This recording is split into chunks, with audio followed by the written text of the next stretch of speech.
Let's see. We are being live streamed. Got it.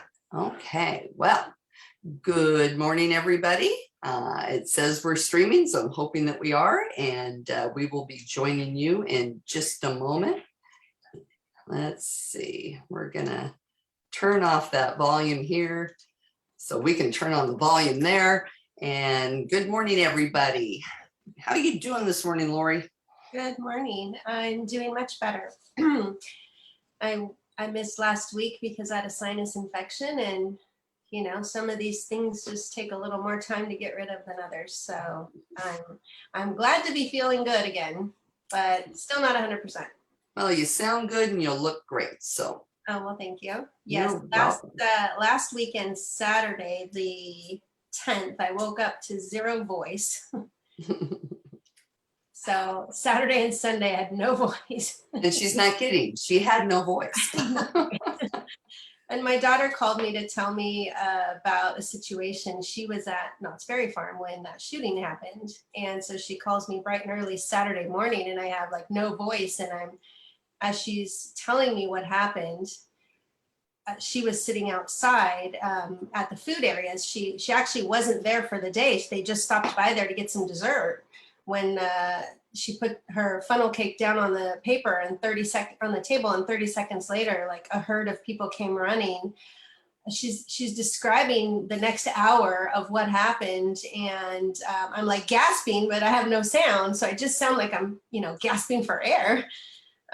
So it was a terrible feeling to not be able to, number one, just talk to her about it. I could only really listen, but it was a scary situation for her. So, we have to remind ourselves that can happen to any of us anywhere. And there was a lot of speculation in the news that night that I discovered the next day, where they were saying, why didn't Knott's Berry Farm have a plan? And why didn't the Starbucks that she went into to hide have a plan? And we have to remember that these things happen instantly.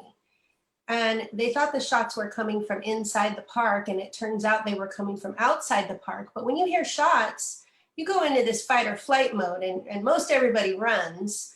And so hearing somebody go through an experience like that, and then all of the chatter about, well, why didn't people do this, and how stupid, why would they run? We have to remind ourselves in that instant when something happens, your natural instincts take over, and you just try to get the hell out of there. And so it was quite eye-opening to me that people can be so quick to judge, and the news can be so quick to speculate, and even professionals, saying like, well, they should have done this. And, imagine putting yourself in that situation. What would you do? You don't have time to stop and think, okay, what was I trained on 2 years ago when I went to one seminar that told me what to do? You're not going to remember. And a couple of days later, when I was able to, talk again, I was telling my daughter, I said, it's like Lamaze class. When you're pregnant, you go to Lamaze class and they teach you how to breathe. Well, I've had a baby and I don't remember any of the techniques I was taught in Lamaze class in the moment when I was having my daughter. So it was quite an interesting experience to hear about, but luckily they were safe, and there were only 2 people injured that they knew of, and hopefully everybody's okay. And then I hear there was a shooting at a baseball stadium this weekend. Do you know where that was? Outside of Nationals Stadium in Washington, D.C. Oh gosh. So, this is everywhere, guys. We have to really give this some thought of how do we protect ourselves when we're in situations like this, and how do we protect our offices if we have offices. So I'm involved with another real estate group. There are 2 other speakers and we do a monthly session where we talk about safety. And so, I'll try to continue to bring some of those resources here and share that page with you guys. But it's a scary world out there. Yeah, and we used to hear a lot, when like the mall shootings were a thing, and they would always mention, when you walk into the mall, find two other exits other than the one that you came in at, to just be aware of your surroundings and have, the wherewithal of saying, I remember I saw another exit somewhere. And, there was a meeting I was at the Orange County Business Council a few years back, and Lucy Dunn was starting the meeting. And one of the things that she said, when we all sat down was, she welcomed us and said everything. And she said, I want you to know that this room does not open to the outside. I want everybody to realize where the exits are in the event that we have a situation. And it was like, that's the only time I ever heard anybody really actually address it. And she did it a couple more times, with meetings, but, we haven't had the meetings and the events like we used to have. And just, the situational awareness is very important. We're just, we've all been in our houses for a long time, and maybe we're gonna go back into our houses. We don't know yet. So it's just kind of like, you just kind of need to be aware. Everything in the world's a little goofy right now, and I don't know what this thing is with everybody shooting up everything, whether it's each other or places or whatever, but it's a crazy world that we live in. In fact, I was listening to a conversation this morning, and they were talking about somebody who does not normally bring a toddler with them in a car, left a 2-year-old in the backseat of a car, not even in a car seat belted in. So, the person obviously doesn't do this often, forgot to check that there was a baby in the car or a toddler in the car. 7 hours later, of course, the toddler's dead. But it was a reminder of, if you're dealing with children, look in your back seat. When you get out of a car, look in your back seat. So sometimes there's things that you would think that we should be able to know. And sometimes you just forget, you're just like, whether it's like, where is the exit in the event of, a crazy situation going down, or just, your dog, your kid.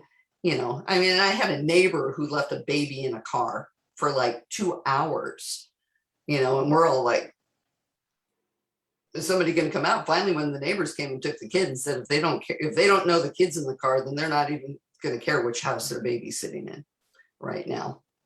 So, it's really kind of a crazy world. And we need to remember that when we're getting back into open houses and things like that, when we're showing property. It's super important to remember all of the safety tips that we all talked about back in the day. Shouldn't be going out showing property to somebody you do not know. Bring a friend to an open house. Do whatever you need to do just to take care of yourself, because there's just bad juju out there. I don't know what's up with everybody right now, but it's a lot of crazy stuff. So just be careful. Yeah, there's a lot of crazy things going on right now, and I think it's important, the comment about situational awareness. It is so important. We get so distracted, and it is easy to, after the fact, recite all of the tips that we learned, that we've heard, that we tell other people. But when we're in the moment, we're distracted, number one, because we're on our phone or we're doing something, and then just instinct takes over. And I just want to add one more thing about the Knott's Berry Farm thing. There was a lot of talk about, well, Knott's Berry Farm should have had a plan. Here's the deal: we don't know that they don't have a plan, but when people hear shots, they run. And there was a comment that, well, there should have been announcements of what to do. In that split second, I don't think Knott's Berry Farm knew what was going on. And plus, I think they do have those like cowboy guys that walk around with the guns. Who knows? It could have sounded like it was normal to some people, and to other people it was distinctly, a gunshot. I don't know if they still have that. That would be in poor taste if they did. But I think at this point in time, if they still have it, they're probably not doing it anymore. But honestly, I didn't even think about that. For all of the years that I went to Knott's Berry Farm, with my kids, and when I was a kid and everything, the guys walking around with the guns was part of the quiche. I mean, you got these, they're shooting people at the show, and they're out there and, doing what, yeah, I'm sure all of that, if there was any of it even left, is definitely not being done anymore. Yeah, it's probably done, but like I said, there was comments that they should have made announcements and not to go outside the park. Well, it wasn't discovered until a little bit later that the shooter, it was a drive-by and it was not in the park, but it was right in the corner of the park where it's the intersection of two main roads, and Beach Boulevard and La Palma. That's busy out there. And if you're at a place, if you're at the Orange County Fair, if you're at Disneyland, if you hear something, you think it's in there. You don't think it's outside of there. You think it's in there because you are there.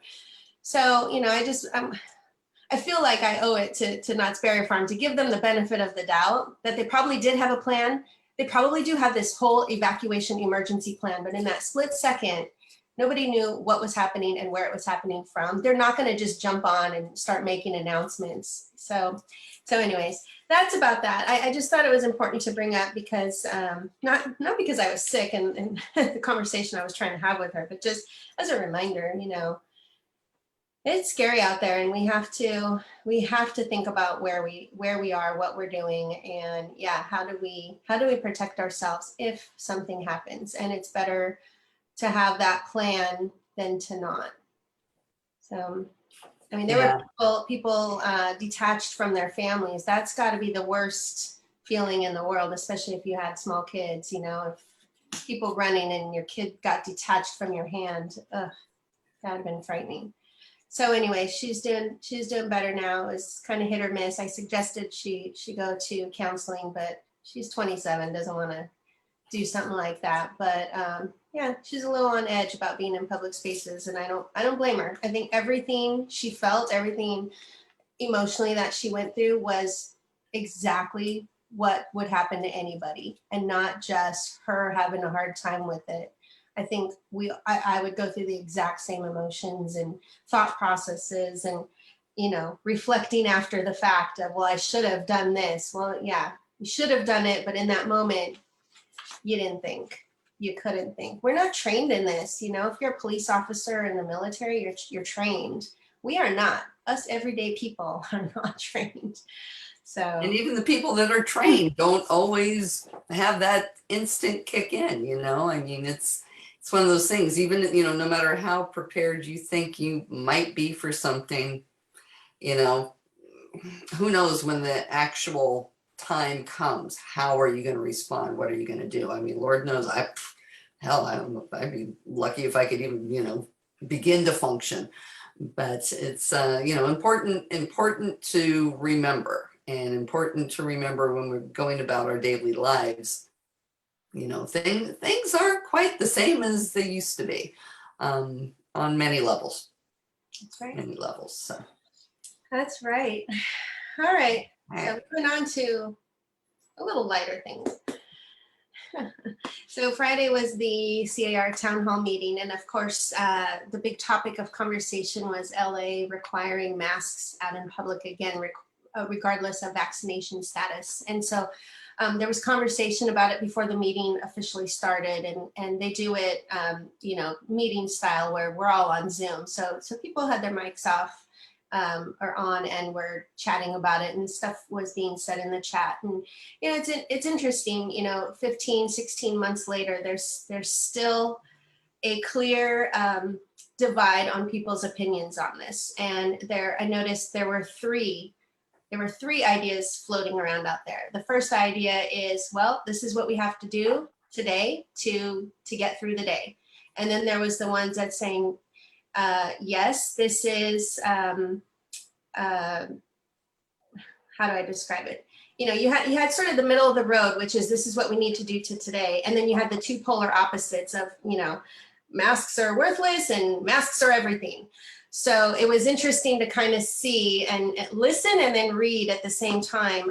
And you could tell some of the people that are in LA County were some of the ones that were speaking up, and some of them were for it because it's in their area, and they see the numbers increasing, and that concerns them. And then there were others in that area who felt the opposite of that. And so regardless of how you feel about it, the fact of the matter is it is a mandate in LA again. So the big question of the day is, does that mean we have to do peds again? And so the answer was no. So keep in mind this meeting was midday on Friday. And so I have not looked at any news all weekend. And so as of last Friday afternoon, to my knowledge, it was at that time just LA County. A couple other counties were strongly suggesting masks when you're outside of your house, but inside a business, inside a public space. So if you were outside, you didn't need it. But if you were in a business, you did, and including homes. So open houses, showings, because remember, those are considered business places of work.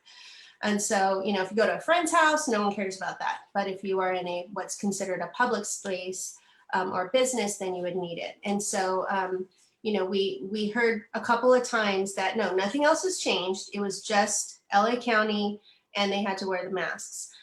Had no changes for showings regarding any way that we would conduct our open houses, no peds. But again, that was as of Friday. I haven't heard that anything has gotten more severe, more, that the mandates have increased or the requirements have increased.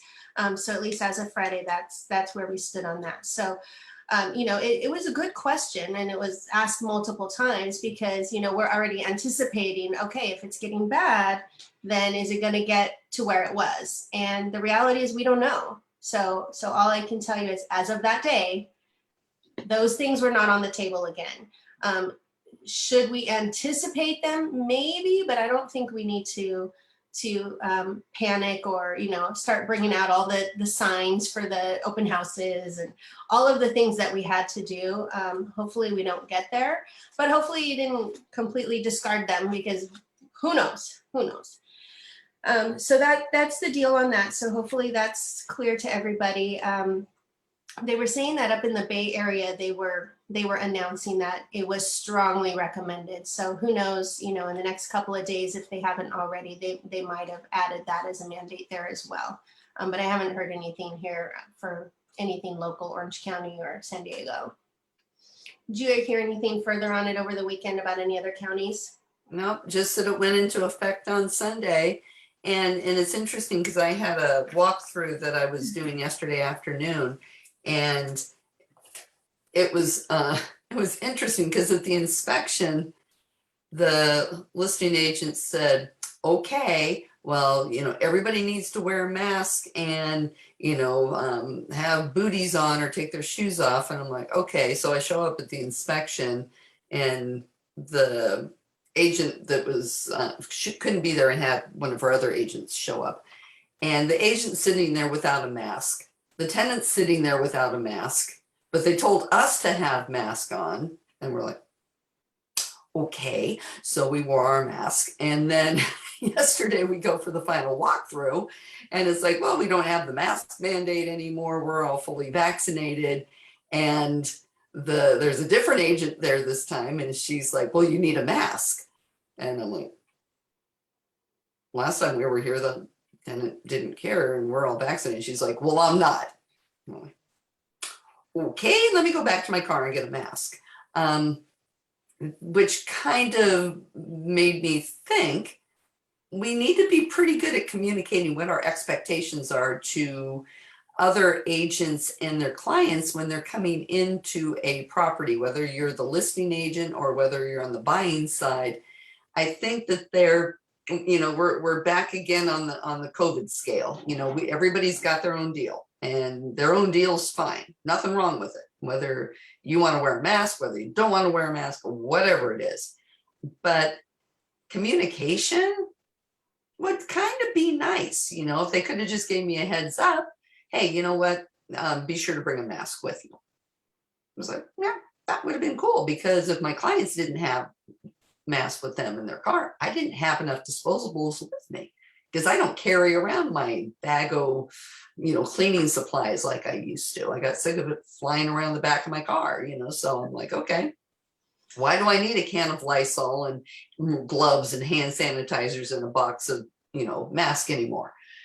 So I was just kind of like, you could have taken just a second and just sent a text saying, you know what, we're asking everybody to wear a mask. No harm, no foul, would have done it. Just, communicate and just be mindful. And I think that will go a long way with getting us through whatever it is that we're getting ready to go through again, maybe kind of sort of, because, it's funny because like what you mentioned about, like Knott's Berry Farm, and having a plan. Well, you're sure they probably have a plan, but, what do you do with, in this minute? And we're kind of in the kind of a same situation with the pandemic. Everybody's like, well, this should have been done and that should have been done and blah, blah, blah, blah, blah. Has anybody, unless you're like 105, who's navigated a pandemic before? I mean, I certainly haven't. And I don't know what's going to happen. I don't know what's going to happen with the variants. I don't know if I'm going to need a booster shot. I don't know if people are still not going to want to take the vaccine, which is everybody's own personal deal. I don't know. So how do I know how to do business in a world when nobody knows what the hell is going on? So I think if you have expectations, communicate them to other people. Just try to be courteous. Well, and as we said, a long time ago, we also have to be flexible. We have to, and there's a level of self-responsibility. I mean, I have 20 masks in my car, and I was out over the weekend, and even though I was in places that didn't require it, I did see there were places that did require it. So I had it, wrapped around my wrist in case I needed easy access to it. So I think that as much as I agree, yeah, there should be communication about what you expect. We also have to be prepared for it. We can't assume that because masks are not required, that masks are not going to be required, because businesses can still require them. And I'll tell you, I was down in Laguna Beach, and in the little shopping area, there were a lot of businesses that said masks required. And so, I doubt that they're going to fight anybody or kick them out if they walk in without it. But, I'm going to still be respectful of the fact that when I walk into a business, it's their choice. They get to choose how they conduct their business. And so with the houses, with showings, with any inspections, yeah, I mean, there's there, but we have to be flexible and make sure that, hey, if they ask for it and they didn't tell us ahead of time, okay, no harm, no foul. We're going to comply. No big deal. So anyways, I just shouldn't clean out my car. Yeah, I don't know why you cleaned out your car. You were so proud of your little basket. I would have kept it in the car. I saw mine. Well, I had to fill the back with a bunch of other stuff, and it's like, I'm just going to put this aside for a while, not realizing that was a mistake. So, so much for trying to clean out my car and clean out my garage. Well, I mean, probably could get rid of some of it, but yeah, I mean, I still have the masks. I mean, I must have had like 12 in my purse, because I just felt like the purse becomes a bottomless pit. And so I have this bag of them, but then I have these just random ones, and I'm like, I don't know if they're used or not. Anyways, so I'm in every pocket. I made the mistake of using the last two the day before, having to drive my husband through for a COVID test. And it didn't, it's like, oh, good thing I've got these, because we need to put these on. And did I even bother to think to refill? Did I check to be sure that I had a mask in my purse? No, I guess I don't get out much. Well, since I was sick, since you mentioned the COVID test, so I did go get a COVID test since I was sick, and I'm vaccinated, but I just thought, I don't know, just to be sure, right? It's a really interesting experience to go through a Walgreens drive-through to get your COVID test when they expect you to wear a mask. And there's this glass, you roll your windshield down, but there's this glass between you and the worker has a mask on, and they're over the speaker, and there was a very strong accent. I was like dying. I'm like, I don't know what this guy's telling me. Finally, I realized he told me to turn my car off. I didn't know if he was just going to hand me a bag and go tell me to park. Like, there was no instructions. So it was really difficult. It's really difficult to hear through 2 masks and glass and a speaker and an accent that I was like struggling to hear. So anyways, that was a fun experience. And the test came back negative, thank God. Although I did see a mutual friend of ours just post on Facebook that she's vaccinated and just tested COVID positive.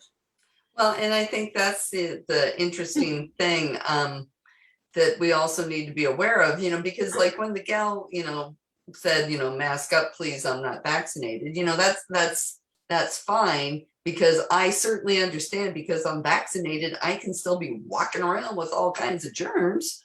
Yeah. I'm just not going to get as sick as her if she gets it. Yeah. So I, just being cognizant of the fact that because you're vaccinated doesn't mean you still can't transmit is really super important. And yeah, it was interesting. I had to take my husband because he has to have a procedure done, not that he was off doing anything to get COVID, and he was negative, of course. But it's interesting because I had to take him to the Kaiser Hospital facility in Anaheim, because the one in Irvine, closest to my house, they don't do COVID tests on the weekends, and you have to have 3 days before the procedure, whatever. And it's just this, I've had to go through both at the Kaiser facilities, and it's amazing the machine that they have built for getting the testing done. And they hold them in underground parking garages, and I guess it's for the employees to to be cool and not in the sun. It's pretty crazy, but they even had air conditioning units blowing air into their little pop-ups that they're sitting in, so they're not having to be exposed to all of the exhaust fumes. And it was just really an interesting procedure. But yeah, the nurse comes in, rolls down the window and sing for me, and shoves a Q-tip down the throat. And okay, we're going up there. We're going up there. And it's like, whoa, they were much kinder at Irvine. Yeah, he got the triple whammy. We got the double whammy in Irvine, triple whammy in Anaheim. Oh, I had to do my own. Oh no, they're very good at, as one gal says, we try not to tickle your gray matter anymore, but I don't think the gal yesterday got the message. I think she was digging for brains. I don't know, but it's pretty crazy. Anyhow, though, just, we got to be on our toes and just keep an ear open. The counties, the cities can all, decide to do whatever they're going to do if the numbers are trending upwards, which unfortunately it sounds like they are. So, just everybody be cognizant of what's going on out there. And if you are dummy like me and cleaned out your car, time to restock your car. But we have to use them at some point. Yeah, I've got a bunch in here too. Yeah. So we've got to use them up. Yeah, and we'll try to, Lisa and I will try to keep our eyes out for any other counties or local municipalities that change their requirements too.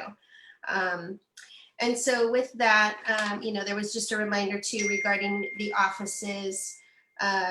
Unvaccinated people in the office, whether they're agents or employees, should wear masks, and it's basically the honor system. And if you have a W-2 employee, reminder, you do need to keep a record on file of their vaccination status. You don't need to keep a record of proof. They just need to self-attest, and you need to keep that on file.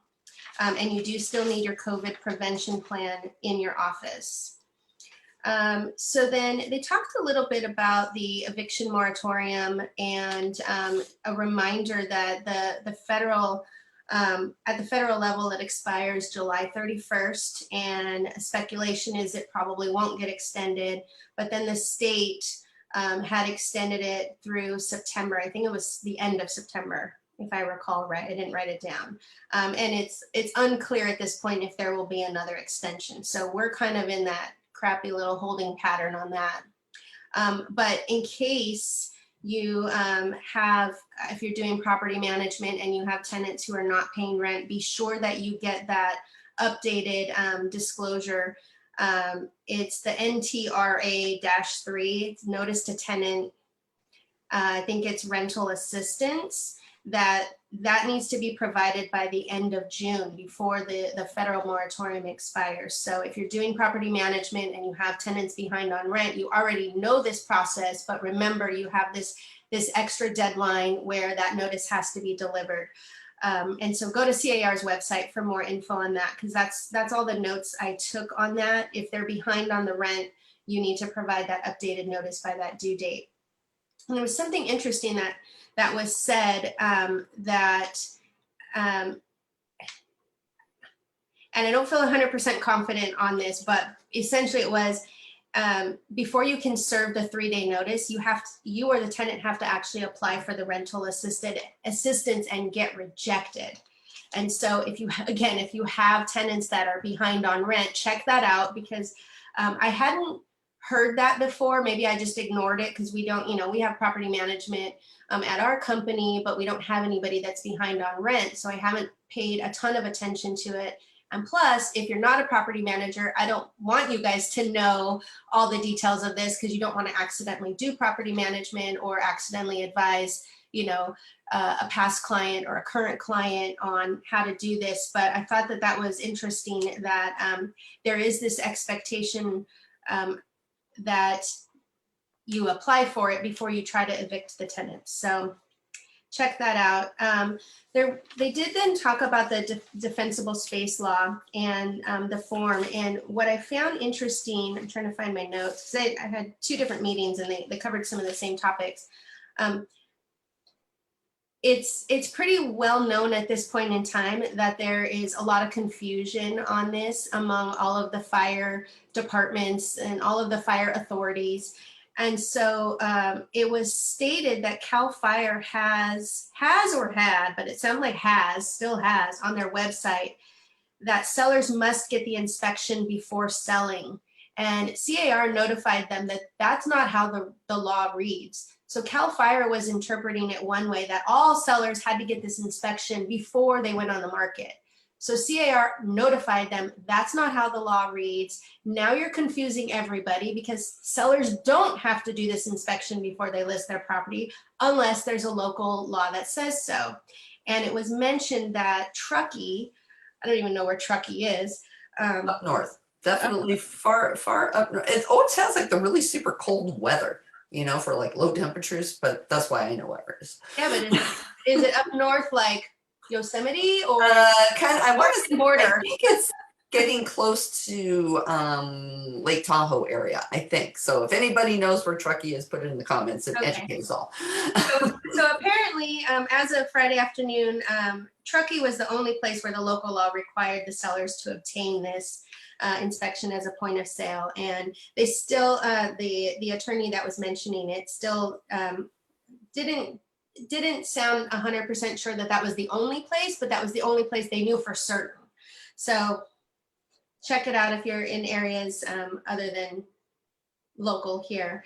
And so there is that confusion. So hopefully, they tried to clear it up again with have your sellers call the local fire department. If they don't know, call the next level up. And if they don't know, call the next level up. There's like 3 layers. And basically, if nobody knows what you're talking about, then you've done your due diligence and move on. And nothing else has to be done. Let's see, trying to go through my notes. And it's overwhelming in the comments, 3-1 that Truckee is north near Tahoe. Mary Jane said close to Las Vegas, but I think no. I don't know. There's a lot of strangely named places close to Las Vegas, but I have no idea. I just know it's not here. Let's see. I hear their property values went through the roof because it's like a vacation area. So the Truckee locals are upset. Okay, moving on. Okay. Sure, their fire insurance is through the roof too. Probably. Let's see. What else? We talked about. June Barlow talked about the NAR and Department of Justice, the whole settlement issue, and then the withdrawal, and then the executive order that Lisa covered last week. And so, kind of in a nutshell, what June covered was there's a deeper interpretation of the antitrust laws where it's no longer just harm to the consumer, but harm to competition as well. And so when you read that executive order, it's pretty clear. I mean, it's long, but it's pretty clear that it's this anti-competitive issue is hurting industries as a whole. And most of that executive order covered other industries like agriculture and tech.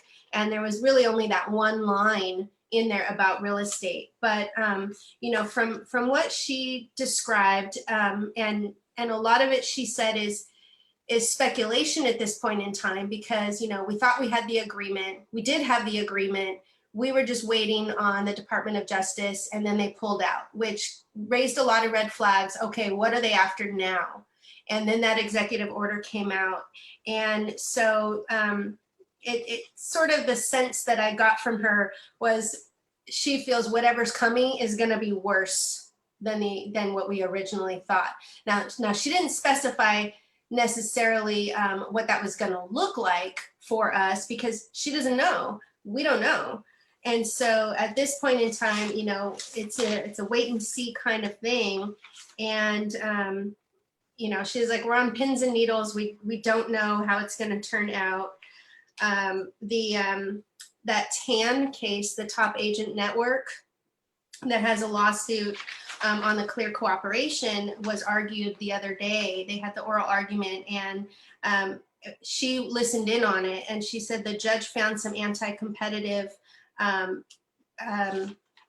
standards in that, because for that network to exist, there's a production requirement. And so now you're not opening it up to the entire agent population. So that right there is anti-competitive.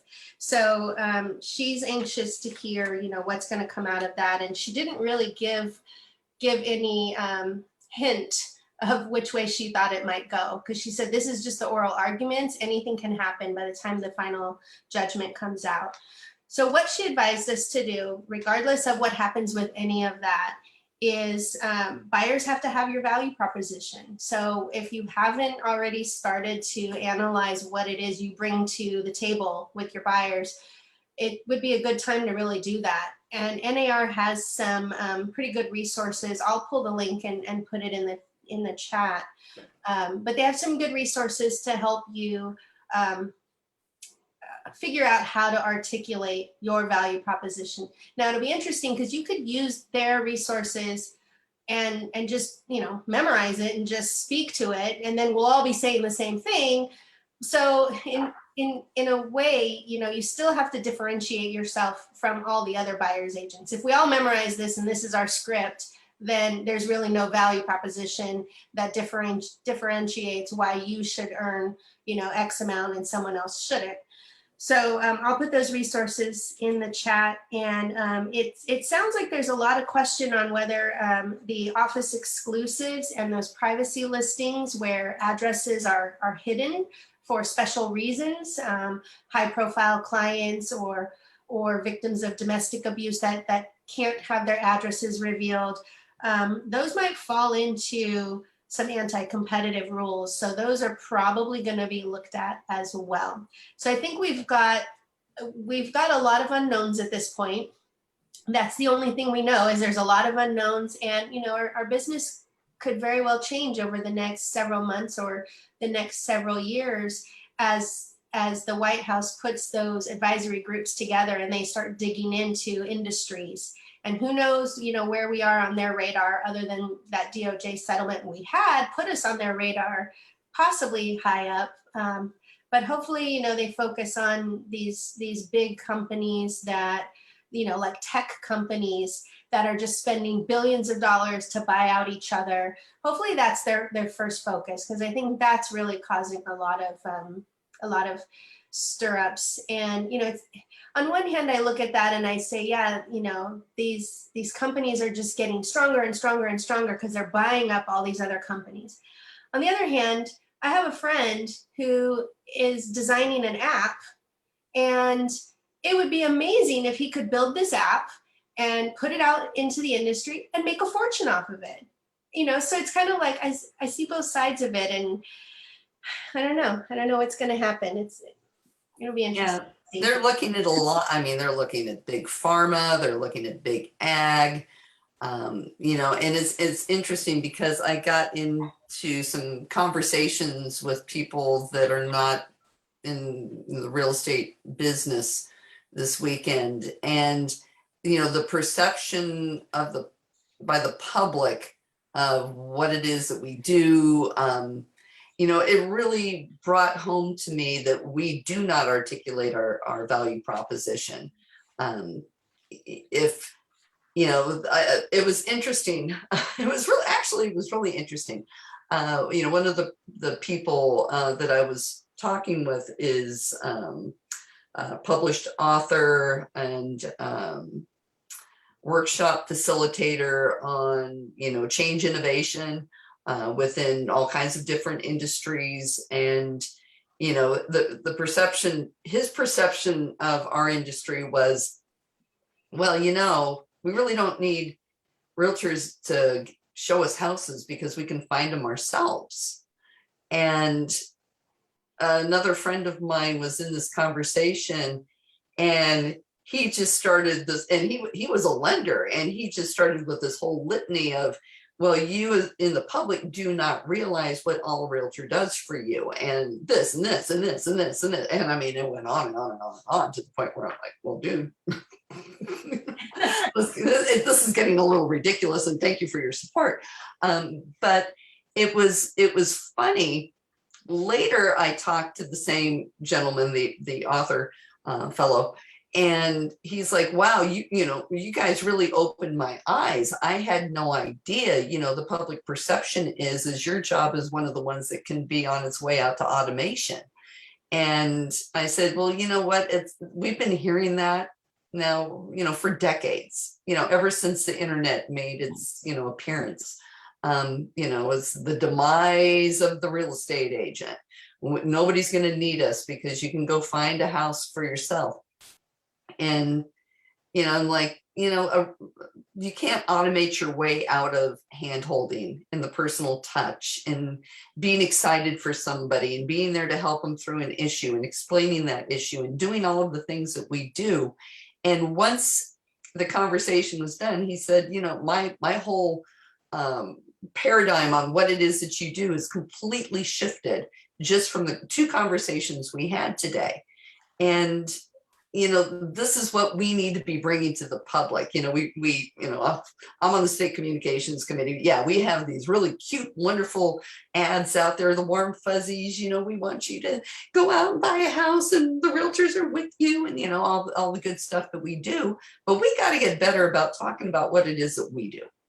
And I think the public perception of us being this big monolith up there with big pharma and big ag and the tech companies is like, really, we're a whole bunch of small businesses just trying to get through the day.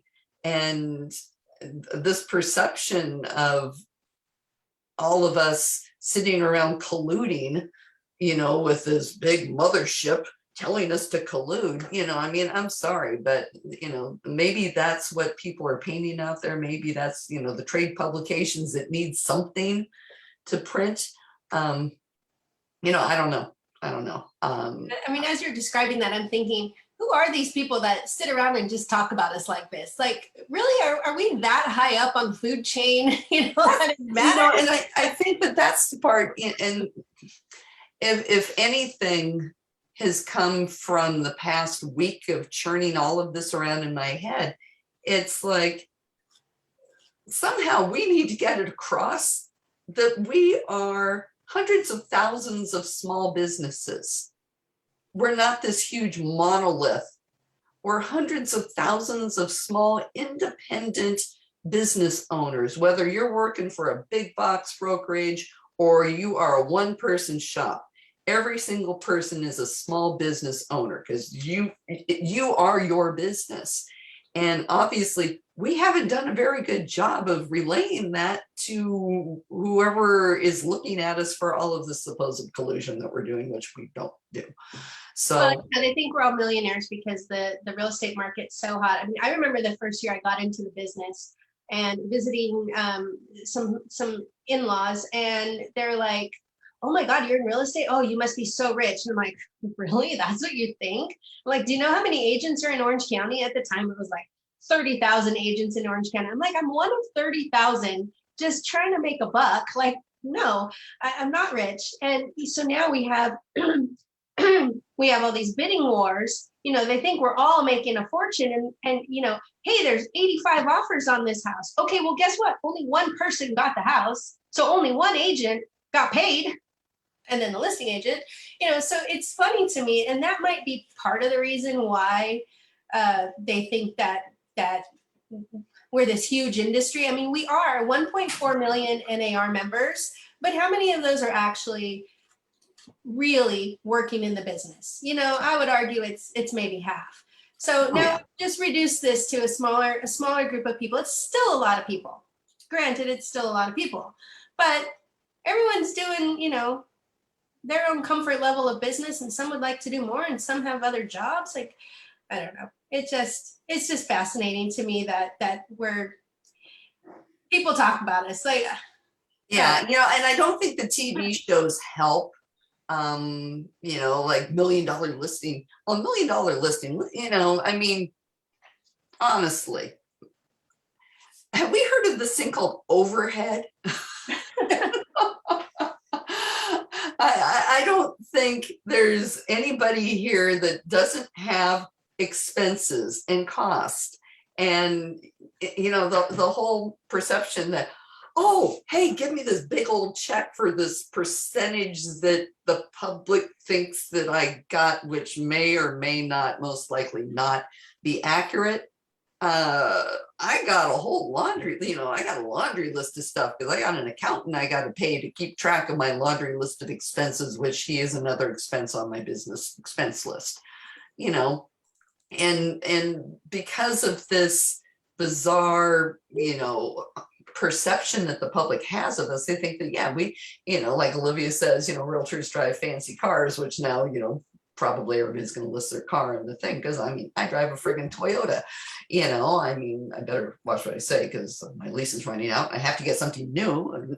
I'm not looking at Toyotas right now, but Toyotas are too damn expensive.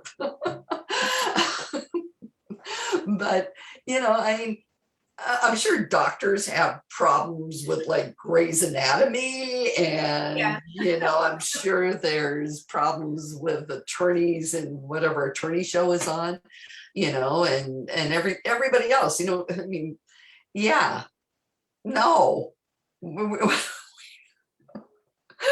just business people trying to make a buck to keep a roof over our head, and it's like, yeah, we sit around and collude. I don't know. Anyhow, we'll let the trade publications have their day, and we'll just go on out and do it. What is it? The average realtor does? Is it 4.5 or 5 transactions a year according to the statistics? something like that. Yeah. So and it's pretty geographical too, because I know agents in other surrounding counties that do a lot more business than agents in Orange County. They have to, because the price point is so different. And I've heard people say, well, in Orange County, you guys only have to sell a couple of houses to have a living, and that's not completely untrue. yeah, I mean, better than the other places. But then again, I also wonder too, what is their ratio of agents to population in those areas versus the ratio of agents to populations here? Because, for somebody to be able to go out and get 15, 25, 35, 40 listings, and turn that in a year, obviously their competition level is far lower than in Orange County, where you've got 6, 7 people farming the same neighborhood. So I think there's around 35,000 agents in Orange County, and I believe we're like 34 miles from end to end in the county. That's like 1,000 agents per mile. That's a lot of agents. That's a lot of agents. And even if you divide that number in half, saying only half of them are working. That's still an obscene number. Yeah. You know, again, oh yeah, our job is so easy. Okay, all righty. Well, speaking of business, local business, I've been noticing that the inventory levels are going up quite a bit. And what are you guys seeing? Put it in, oh, is it over here? I'm not sure. Maybe it's over here in the chat. And I'm just curious. No, I went the wrong way now that I'm watching myself on Facebook. Anyhow. I can give you a quick summary of Jordan's update from CAR. Oh, let's hear what he has to say, because Yeah. I know what Lisa Dunn's Rancho Index says, and Lisa Dunn's Rancho Index is like, we're creeping to the low end of normal pretty quickly. So what does Jordan have to say? I mean, he goes through it fast, so I tried to take notes, but he says new listings starting to increase, sales continue to outpace new listings, active listings still less than half of 1 year ago. So we still have half the listings that we did a year ago. This is the biggest gap between buyers and sellers ever, 53%. And let's see, mortgage apps were down 6 weeks in a row. 104% sales to list price was the average. And then 71.4% of sales were above list price. I'm surprised that's not higher. And let's see, it's time to freshen up the script. Buyers have more choices, the market not quite as competitive, manage expectations on the list side. And we've seen this coming since March and April, so it shouldn't be a surprise. And pending sales declined for the first time in over a year. So he had some slides. I took some screenshots. I'll see if I can throw those in the chat. A couple that are relevant. Okay. Did you want to do a screen share? No. Okay. Then I won't make you a co-host. I don't know, because I have access to some more of the slides, and I want to take a little bit closer look to see which ones make sense. He did say that they were just published, so they're probably on a website. I might just actually go get them there instead. And so then we can share them. But so if you're a data nerd, like, have at it, read through, because the charts, I mean, they go through them so quickly when they do these presentations for us, like you have to almost study them. At least for me, I have to study them, because what the words coming out of their mouth don't always match the words in the description on the slide. So I'm trying to listen and yet interpret what they're saying with what I'm visually seeing. And so it's not always easy. I'm nerdy that way, so I can hardly wait to see the slides. And, you know, I mean, it's pretty sad when I'm sitting here making my own inventory charts based on activity in Rancho Santa Margarita, which is pretty, well, I find it fun and exciting, but probably everybody else says you really need a new hobby, Lisa. Well, what are you seeing with the data in that one city? I'm seeing that it's been steadily climbing. Let me get a copy of it out here. It's been going up because, like, back in January, we were looking at maybe like 12 listings total. And come March, we were hovering into the 20 range. You know, it would go up and go down a little bit through April. May, we saw a really big hop. And now this is a market that, I mean, I've been watching these numbers for, you know, a quarter of a century. Oh, God, it pains me to say that. And, you know, the happy, healthy inventory number is somewhere between 50 to 75 properties. And this is just Rancho Santa Margarita proper. It's just anybody who's a member of the Sam Lark Association. I'm not talking about Robinson Ranch, no Dove Canyon, no Las Flores, none of that. It's just Rancho. And, you know, the happy, healthy number is kind of interesting. It used to be like 100 until the recession. And then once the recession hit, like, it went up to like 300. I think the highest I ever saw was 331. And then it plummeted down to around 12 in 2012. And then it never really got back to that 100 number. It's been around 50 to 75. Anything in that 50 to 75 range has been a nice, happy, healthy market, what I like to call the happy, healthy market. we have been on a way low, way low side. But like as of July 15th, we were at 38 listings, which doesn't sound like a whole lot, but coming off of 12 in January, coming off of mid-April, we're looking at maybe 15. And we've been holding steady in the 30s since mid-June. We had kind of like a little Memorial Day sales party that really dropped the numbers down into the low 20s. But we've been hanging out in the 30s, and I have a feeling come August, we're going to be in the 40s. And guess what? That ain't too far from 50. So, and it's interesting because what I'm seeing in the inventory numbers of the homes that are on the market are the higher end homes for Rancho. Now, granted, everything's a track home in Rancho, but like I'm seeing numbers, closed sales that just closed in July, which mean that they took place, in June, somewhere early June to mid-June, like 1.6 for a track home in Melinda Heights. And it's just, now granted, were they spectacular lots? Absolutely. Did they have pools and views? Absolutely. 1.6. So that news gets out. What do you think everybody in that neighborhood's going to be doing? And another one closed for 1.4. Now, we're not going to talk about the one that closed for 1.1, even though it's $500,000 cheaper than the 1.6. All of those neighbors are going to say, 1.6? Oh my God, where do I sign? Where am I going? I don't care. I'm going to go somewhere because I can get 1.6.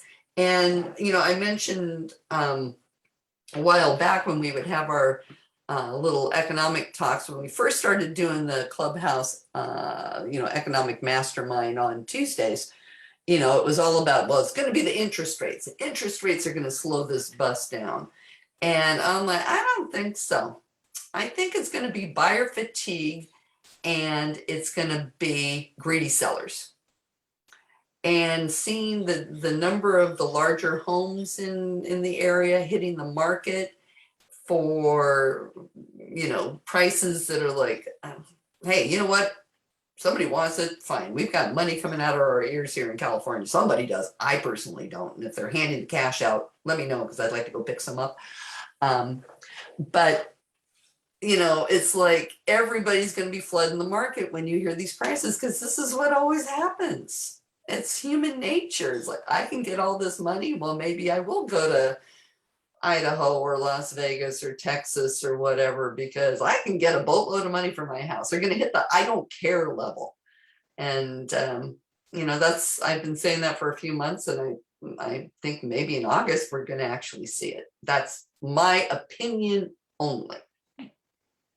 Well, one of these sessions, you'll have to teach everybody what you do for your market stats, because in case you didn't notice, she said she's been tracking this for 25 years. And this is one of the reasons that she's the area specialist, or is an area specialist, because she knows her numbers. And so, it's pretty fascinating that she can recite all of those, just off the top of her head. Sure, she glanced at her notes, but, for a second. That was just because I had my chart and I didn't know what my numbers were on my chart, but this is proprietary information, so it's leaving the screen.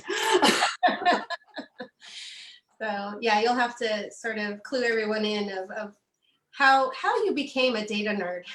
Yeah, I'm just fascinated by trends, and just numbers can tell you a lot. And I would rather rely on my own observations, so that when I do, when I run into somebody, and we all have this happen, and so how's the market? Well, I can sit there and say, okay, so I can refer back to the numbers that are coming out now, which are closed sales from last month that actually went under contract, 6 to 8 weeks, so how old is that information? And no disrespect to Jordan, or like Lauren June or whatever, their job is the data, but they have to wait for the data to actually be produced.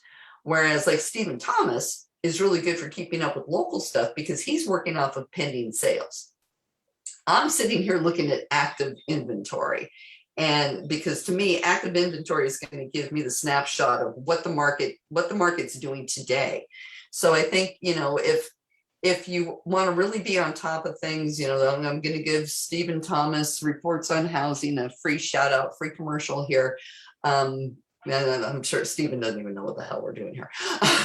So, if you want stats to be able to talk intelligently at a listing presentation, to a buyer at a cocktail party, follow Stephen, because he's going to give you the most up-to-date information if you are not compiling that information yourself. And hey, you want to be really the expert? Compile your own information. It's really not that hard. The MLS is our friend. Just takes a little time every day. Well, yeah. So, and also, something interesting to watch today is the stock market's not doing very well due to COVID concerns. So it'll be interesting to see if this is going to affect buyers out there who are concerned about, and I don't know what it's doing right now. I just knew it had largest single day drop in 2021 as of an hour ago. Check our stocks. Yeah, I checked that one that I should have bought, and I'm like, well, it's only gone down $2. That's not enough for me to be able to clear out my bank account and buy. But anyhow, it's again, something to keep an eye on, because this can affect the market as well. A lot of people have a lot of money out there. Where they're getting all this money, we don't rightly know, but because it comes from various sources. But if this is something because of COVID concerns, which is kind of somebody put out there as a headline, the stock market finally heard about the Delta variant. So just something to keep an eye on. Could be a blip, who knows? By the end of the day, the stocks could be through the roof again, but as of this morning, something kind of interesting that maybe the businesses are catching on, that there could be another hitch in the giddy up, shall we say, of COVID recovery. So, anything else we got going on out there? That's it for me. Besides Jeff Campbell making fun of my Toyota, I'm not even going to touch that comment. Lori, you'll just have to read it. I don't know. Just this Jeff Campbell dude, he keeps coming in and stalking, saying just bizarre things.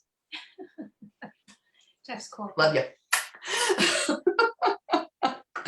Okie dokie. Well, if that's it for the day, I don't think we didn't really have any real questions other than where is Truckee, and we know where Truckee is now. Everything, no real questions, just all statements. So everybody's wishing you well, Lori, that you're on the tail end of the road to recovery, and stay well out there for everybody, and mask up, I guess, take care, use your hand sanitizer, all that good stuff. And even if you don't get COVID, I will tell you, I have clearly not been sick in almost 2 years. This kicked my butt, because my body was like, wait, what's this? What's happening? Yeah, we haven't been exposed really to germs. And, that's kind of a crazy situation right there, because, my son's fighting off a sinus infection as well. His symptoms are completely different than yours. But it's like, what's up with that? I mean, we emerge from our little caves, and, we forget that there's all this stuff out there. So I forgot what it felt like to be sick, and it sucked. Yeah. And, I went from one extreme to the other of, I don't want to leave my house because I don't want to deal with humanity, to, hey, party in the streets, guys, what are masks in my car? I don't need a mask. I got hand sanitizer. It's like, I need to kind of go take a look in the mirror and find a happy balance here. So on that note, hope all of you find a happy balance. Go out and sell one of those elusive houses, and we'll see you next week. All right. Be safe, everyone. Okay. See y'all later. Have a good day. Bye.